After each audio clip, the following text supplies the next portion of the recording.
Bueno, hay operativo clamor, Daniel, para que demos nuestra mirada, tu mirada, particularmente respecto a algo que hemos mencionado muchas veces acá, que es, por lo menos hasta ahora, el anuncio del proyecto de reforma judicial que ayer se hizo en la Casa Rosada, con una ornamentación recoleta, me gusta esa palabra, con una ornamentación... El tradicional salón blanco, ¿no? En el salón blanco, pero bueno, obviamente manteniendo distanciamiento social. No con fue la presencia del 11 titular. Con la presencia, sí, algunos de manera telemática, otros presentes, de los que integrarán el Consejo, y después algunos invitados que van anticipando, por ejemplo, el trámite parlamentario. Si querés, vamos repasando estas tres aristas. Por un lado, la cuestión de fondo, que es el proyecto en sí mismo. A grandes rasgos, para el que no esté empapado, se crean 46 juzgados federales en el área, en la ciudad de Buenos Aires. Hoy hay 12, ¿sí? De estos 12 se duplican a 24 los juzgados federales que ya hay. Y se suman los 11 del penal económico, que también se duplican, o sea que se transforman en 22. Todos esos se fusionan, creando 46 juzgados federales en la ciudad de Buenos Aires, con asiento en la ciudad de Buenos Aires. Lo que actualmente son 12, ¿no? Actualmente son 12, lo que hoy conocemos como Comodoro Pi. Entre la fusión y la... Casi se cuadruplica. Exactamente, entre la fusión con penal económico. Penal económico en general lo que trata son delitos federales económicos, vinculados básicamente al contrabando y demás. Bueno, eso deja de existir como fuero en sí mismo, pasa todo a ser justicia federal penal de la ciudad de Buenos Aires. Y después hay unos 100 juzgados que se van a crear en lo que mal llamamos el interior, en las provincias. 100 juzgados federales más. Que hay una demanda ya de hace mucho tiempo de que no dan abasto los juzgados federales. En unas provincias tenés 1 o 2 juzgados federales y no mucho más que eso. Y es una llave también esa creación de 100 juzgados federales en las provincias para ir aceitando el tratamiento legislativo, ¿no? Todos los gobernadores van a estar interesados y ahí empieza la otra discusión. Bueno, ¿cómo se llenan estos juzgados? ¿No? Va a haber muchos jueces para convocar. Sí que es un buen argumento para conseguir votos de legisladores del interior. Y si vos le decís a los gobernadores, mira, te estamos creando 3 juzgados federales. Y todos los gobernadores quieren tener, ¿no? Un juez ahí, que quizá el juez federal que hoy está en la provincia lo heredó de otro mandato, de otro gobierno. Y si tenés 3 juzgados, podés hacer el famoso 2-1, ¿no? Lo que pasa es que no son cámaras, pero también vas a crear cámaras. También se van a crear cámaras, se van a crear fiscalías. Se van a crear muchas fiscalías. Vos pensás que cada juzgado va a tener su propia fiscalía. Se van a crear defensorías. O sea, va a haber toda una estructura nueva, que es uno de los argumentos por el cual ya los defensores del statu quo ya le están pegando, ¿viste? Que es el tema del costo. ¿Cuánto nos va a costar esto? ¿Cuánto va a costar este chiste? Primero que no es un chiste, estamos hablando de una de las instituciones más degradadas del Estado argentino, el Poder Judicial, ¿no? Estamos de acuerdo. Aparece en todas las encuestas aparece la justicia, los jueces, sí, como uno de los sectores peores reconocidos por parte de la sociedad. Bueno, exactamente. Yo creo que en una situación normal debiéramos coincidir en que es necesario abordar este problema que es el Poder Judicial, pero no es una situación normal porque, bueno, está muy lanzado ya el proceso de la oposición a este proyecto. Yo creo que porque, bueno, vos defendés el statu quo, defendés un estado de cosas que te benefició, ¿no? Este estado de cosas benefició a muchas personas también. Perjudicó a las mayorías, pero benefició a otras, ¿no? Este estado. No, es el dispositivo, es una pieza clave de un dispositivo de disciplinamiento. Sí. Ayer lo dijo el propio presidente, ¿no? Hay que decirle nunca más, en un discurso que a mi modo de ver, al tono que usa habitualmente Alberto Fernández, pero fue de los más sólidos que dio hasta ahora en términos de descripción, de diagnóstico. Leído, ¿no? Claramente estaba redactado, pensado palabra por palabra, ¿no? Para mí, un buen diagnóstico de la situación y una solvencia desde el punto de vista de la justificación de por qué la necesidad de este proyecto, más allá de las circunstancias. Hay que decir que la reforma judicial parcialmente ya arrancó cuando se divorció el sistema de inteligencia de los juzgados. Es decir, cuando se le quitan los fondos reservados a la AFI y al mismo tiempo se impide que la AFI funcione como asistente del Poder Judicial, ya ahí se rompe uno de los nudos críticos de la relación perversa entre el Poder Ejecutivo y el Poder Judicial. rompiendo ese sistema de relaciones. Eso ya se hizo. Lo que se va a hacer ahora con la multiplicación de juzgados es evitar lo que se conoce como causa rehén. Esto se habló mucho ya. ¿Qué significa? Vos tenés 12 juzgados. ¿Qué dicen todos los juzgados? Tenemos un montón de causas por resolver, por eso hay causas que duermen 3, 4, 5, 8, 10 años y están ahí y vuelven a la consideración pública o duermen el sueño de los justos en función de las necesidades del propio magistrado, no, o de las necesidades políticas de algún sector en particular, o las necesidades económicas de algún sector en particular. Es decir, son causas donde se sacan del cajón o se meten en el cajón en función de los intereses, de distintos intereses. Si vos tenés 46 juzgados, primero vas a tener que cumplir con los plazos que dispone el Código Procesal Penal, que ese es otro elemento del cual no se habló. Ayer también se dispuso que en no más de 2 años se va a tener que aplicar el nuevo Código Procesal Penal que el macrismo suspendió apenas llegó. Cosa de la que no se habla. Una de las cosas que hizo Macri apenas llegó fue restituir los fondos reservados a la CIDE. Y otra cosa fue suspender la aplicación del Código Procesal Penal que le ponía fechas precisas para que la instrucción estuviese terminada. Y al mismo tiempo delegar la instrucción en las fiscalías. Son dos cosas que el macrismo suspendió para darle poder a los jueces y que los jueces hicieran la gran Moro, lo que hizo Moro en Brasil. Cosa que lo vimos con Bonadío, por ejemplo, que funcionaban como arietes de las necesidades políticas y económicas de la casta gobernante. Bueno, eso es lo que se busca desarmar. Y después está el tema del Consejo de los Notables, que es otra discusión que tiene que ver con la Corte y demás, que es otra película. Tienen 90 días, 90, no 60, 90 días. Para la reforma se necesita mayoría simple en las cámaras, ¿no? Para la modificación del número, mayoría simple. Para la designación de jueces de la Corte, mayoría agravada. 2 tercios. ¿2 tercios de los presentes o 2 tercios de los integrantes? 2 tercios de los integrantes, mayoría agravada. Para la designación de ministro de la Corte, ¿eh? Estamos hablando de la Cámara de Senadores, ¿no? Sí. Eso tanto en cuanto se modifique el número. Hasta ahora, eso lo va a tener que evaluar y aconsejar. 90 días. 90 días, a ver, estamos en agosto. Sí. Agosto, todo agosto, todo septiembre, todo octubre. O sea, sí, técnicamente debería de terminar de deliberar este grupo y conocer el 1 de agosto, septiembre, octubre, el 1 de noviembre. Sí. El 1 de noviembre tendríamos el resultado de este grupo de notables. Sí. Que va a evaluar no solamente el tema de la Corte, no solamente la cantidad de miembros que va a tener la Corte, sino también qué tipo de temas trata la Corte, por ejemplo. Porque la Corte está en una situación medio difusa, qué temas toma, qué temas no toma. Que la Corte no tiene plazos, ¿no? También, la Corte no tiene plazos. O sea, la Corte puede estar 20 años con una causa sin definirla. Bueno, ayer la Corte, por lo menos buena parte de la Corte, le declaró la guerra a esta reforma, ¿no? ¿Por qué? Y la única que fue Hayton de Nolasco, que tiene una relación personal con Marcela Lozardo, con el propio Alberto Fernández. Recordemos que Hayton de Nolasco es, digamos, para decir una manera, tiene una tendencia al oficialismo, ¿no? Bueno, está obligada a tenerla porque está colgada de la brocha en su cargo, ¿no? Colgada de la brocha es un término poco académico, ¿no? Si bueno, me permite. Pero para que se entienda. Usted que tiene un uso tan alambicado del tiene 75 años, ¿no? de la brocha, tiene más de 75 años. Ah, claro. Y vos decís que la Constitución dice otra cosa. La Constitución dice que ya debía haber renunciado. ¿Por qué no renunció? Y vos decís que ella firmó por esta Constitución y la Constitución dice otra cosa y ella sigue siendo ministra. Ella sigue siendo ministra porque presentó... ¿Y quién le permitió seguir siendo ministra? Bueno, presentó un recurso de amparo. ¿En qué gobierno? En el gobierno de Macri. Y el gobierno de Macri se olvidó de apelar el recurso de amparo. ¿Y cómo votó Hayton de Nolasco con Macri? A favor de Macri. En general, no es que votó a favor de Macri porque no votó a favor de Macri. Bueno.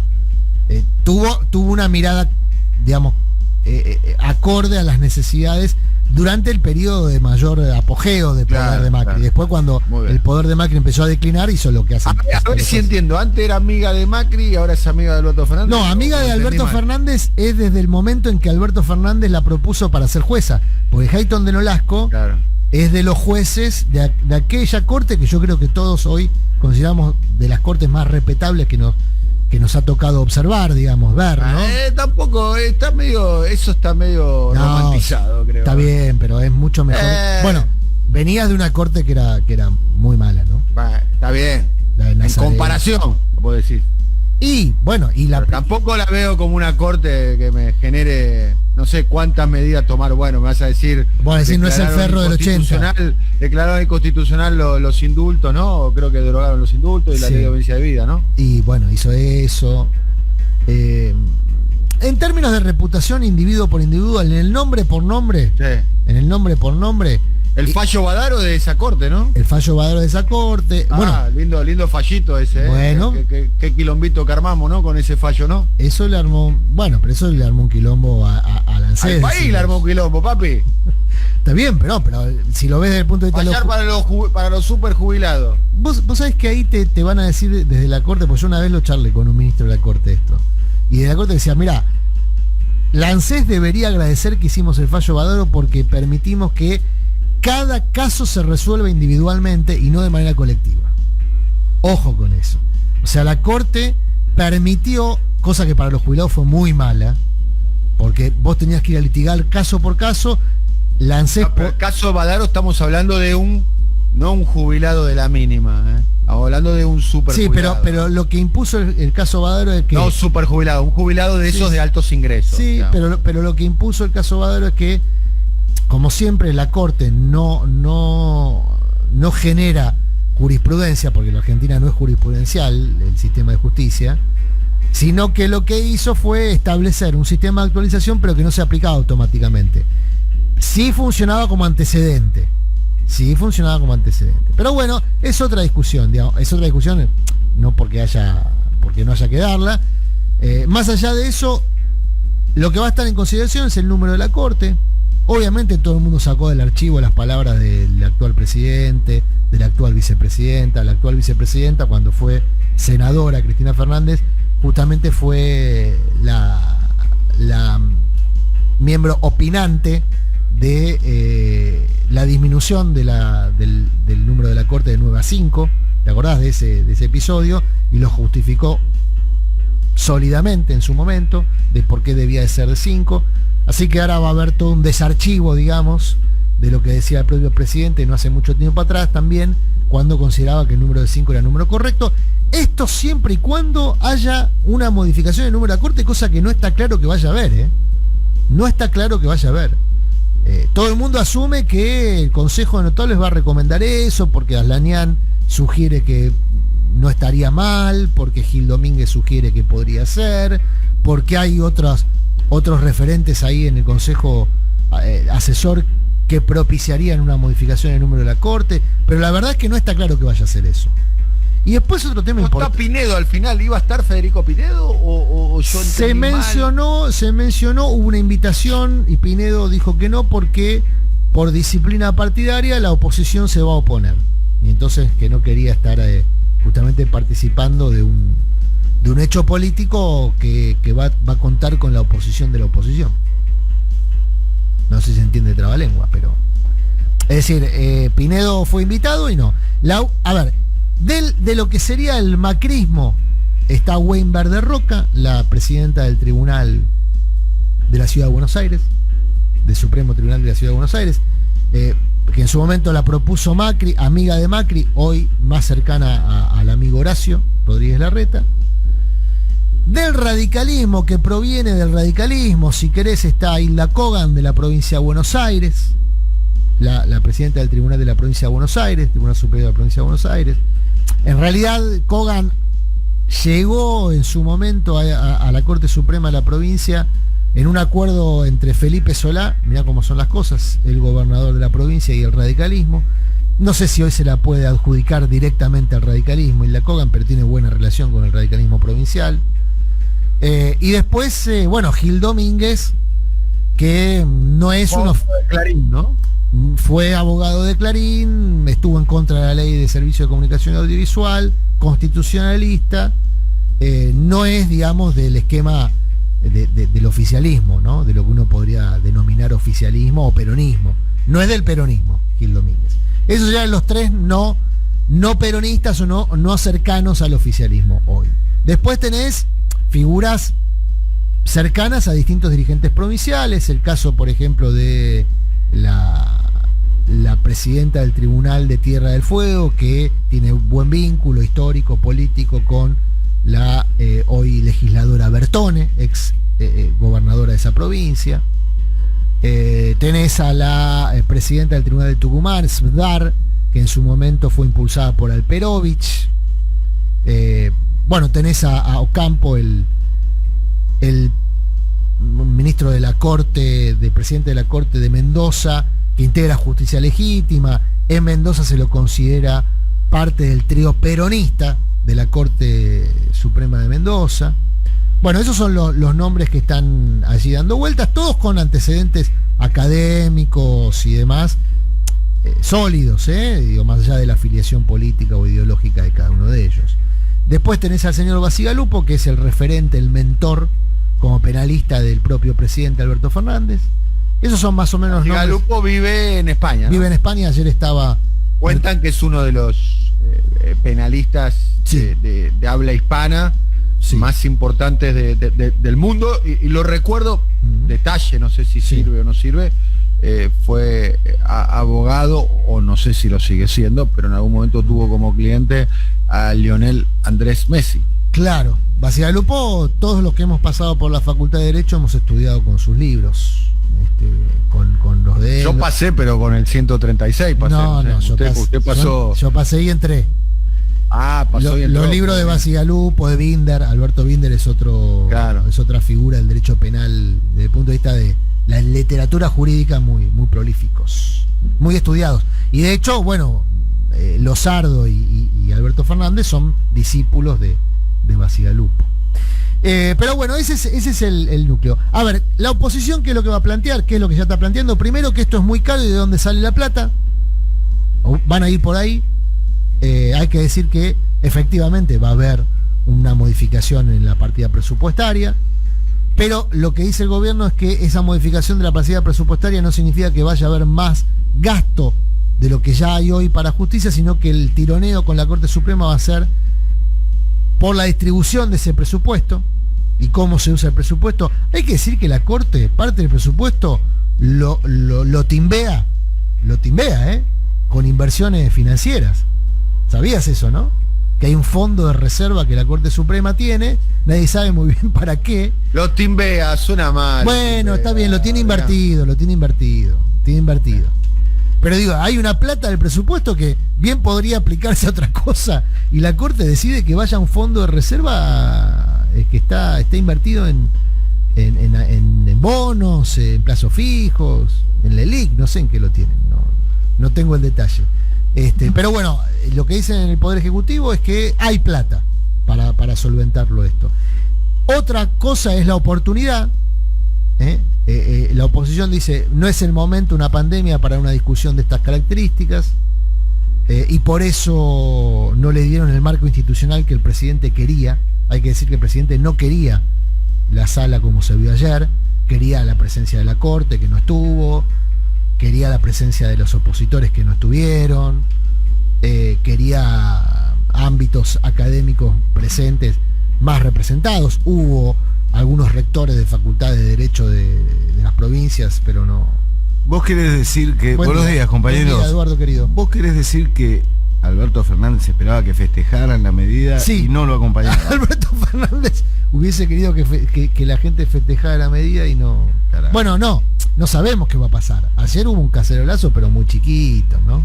Magnificado por los medios. Pero a esta altura ya no sabés de qué es el cacerolazo. Bien puede haber sido por cambiarle la moto a Bernie. Los cacerolazos, viste que son medio como anárquicos. Se está convocando para otra marcha.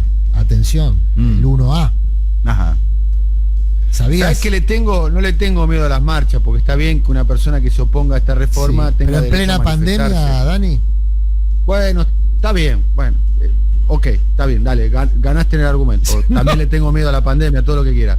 Pero más miedo que a la marcha y a la pandemia le tengo a la reacción del gobierno. Claro. Que ante el primer chasquibún tiene una voluntad, una vocación de enrollar el barrilete que es casi te diría, hasta ahora, una de las mejores cosas que hizo Alberto Fernández en sus ¿Vos decís que tiene un 8 meses de gobierno? ¿Un máster en enrollamiento de barrilete?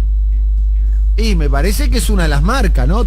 Sí. Amagar, ¿no? Mucho Mané Garrincha, mucho Orteguita, ¿no? Vos antes estabas haciendo... Mucho el Turco García, sí. Mucho René Housa, mucho amague. Oh, lo que más más temor le tengo es que un cacerolazo de sectores que está bien que se opongan. Si están en contra, ¿por qué no se van a oponer? Lo raro sería que estén a favor. Sí, estoy de acuerdo. Pero hasta donde yo sé, fueron a las elecciones y perdieron, no ganaron. No, y aparte para mí hay gente que se pone en contra, habla bien de la medida, ¿eh? Claro. Entonces, si vos tenés que todo el esquema del Poder Judicial de Comodoro Pi, ayer salieron, ¿te acordás del fiscal Sáenz, del fiscal Marijuán, del fiscal Rívolo? Todos ellos ya salieron a decir que la reforma era mala. O sea, si esa gente que son participantes principales, claro, protagonistas del lawfare y del sistema degradado de justicia en la Argentina, salen a criticarlo, y la verdad que le hacen un favor al gobierno. Sí. Es una buena medida. Sí. Ahora, es cierto lo que vos decís. Va a haber una campaña muy intensa en contra, y vos antes... Salgo unos minutos del aire, chicos, que voy a tratar de cerrar una nota, ya vengo. Ah, bueno, tranquilo, sí, cómo no. Sí, yo anoche lo veía a Pirincho, estaba indignado, y dije, bueno... ¿Pirincho sería? Luisito. Luisito estaba indignado, y eso fue para mí la confirmación de que está bien, de que vamos por el buen camino. Para mí a veces la política, la percepción de los hechos políticos es muy sencilla. Vos tenés 2 o 3 faros, a favor y en contra. Vos decís, madres y abuelas, ¿qué opinan sobre esto? Claro. Si están a favor, es una buena cosa. Es por ahí, claro. Digamos, sí. ¿Qué opinan madres y abuelas? ¿Qué opinan, por ejemplo, del sistema tradicional de medios? Si están en contra, es una buena cosa. Sí. ¿No? Sí, a veces es así de bipolar, si querés, pero... La política a veces es sencilla. Pero funciona. Estoy desorientado, viste, como el tango. Estás desorientado y no sabés qué trole hay que tomar. Bueno, a ver, ¿dónde están mal esa abuela? Se te cayeron un par de sotas. No, el tango no vence nunca. No, digo con lo del trole y... Bueno, pero es así, es el tango. Sí, es cierto. Estás citando, está muy bien. Estoy citando. Está desorientado, vos decís, ¿dónde está Majul, por ejemplo? Claro. Está en contra. Listo, hay que estar a favor. ¿Dónde está Novarecio? Ahora, es cierto lo que dice Daniel, muy, muy importante, que los antecedentes de Alberto Fernández es que es muy sensible a la opinión justamente de todo esto que estamos mencionando, de los Majules, los Novarecios, los Clarines, sobre todo. Héctor no me deja mentir. Es muy sensible a la opinión publicada. Claro, cuando uno preferiría creer que él también lo ve de esa manera, de que, bueno, si están estos muchachos en contra... Pero ahí ya no es con todis. Claro. Yo creo que ayer también, y esto ya hablando en serio, ¿por qué digo que Alberto Fernández imaginaba otra postal? Primero porque probablemente sea su legado para la historia, la reforma judicial. Si vos seguís los plazos, estamos hablando de que, por ejemplo, buena parte de las subrogancias, porque todos estos juzgados nuevos se van a ocupar con subrogantes. Que son subrogantes, jueces provisorios. Hasta que se definan los pliegos, digamos. Que van a tener acuerdo del Senado, no van a ser a dedo, pero más o menos.